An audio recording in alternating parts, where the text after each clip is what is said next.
Samantala, Attorney Sal, formal nang inibitahan ng House Squad Committee si dating Pangulong Rodrigo Duterte kaugnay sa investigasyon sa umano'y extrajudicial killing sa war on drugs ng kanyang administrasyon. Isasagawa na ito sa susunod na pagdinig, Attorney Sal, this coming October 22. That will be tomorrow, Attorney Sal.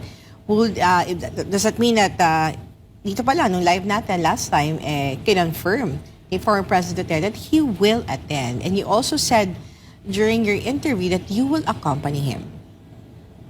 Number one, kung tinanggap niya ang imbitasyon. Kasi sabi niya, puta, kung may imbitasyon sa akin, tatanggapin ko.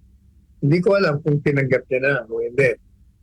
Pangalawa, kung tinanggap niya man, at saka, kasi kung sinasabi ni Kong Ace Barbers, pinadala niya kahapon o nung Sabado, masyadong short ang notice. Baka yung hearing bukas sasabay doon sa kanyang previous schedule.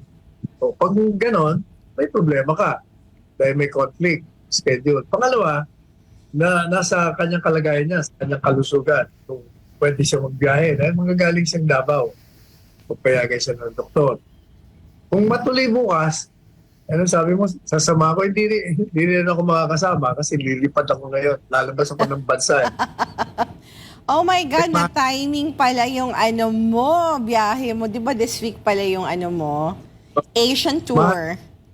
Mahalaga din yung aking lakad. Kaya, ano mo, ang suggestion ko kasi, bigyan nyo ng sapat na panahon.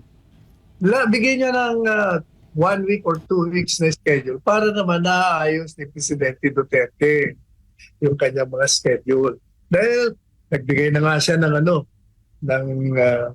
paramdam sa inyo na, basta ako inimbitahan niyo. Pero, kailangan din, bigyan niyo siya ng magandang schedule na hindi babangga natin niya ng schedule. Di ba?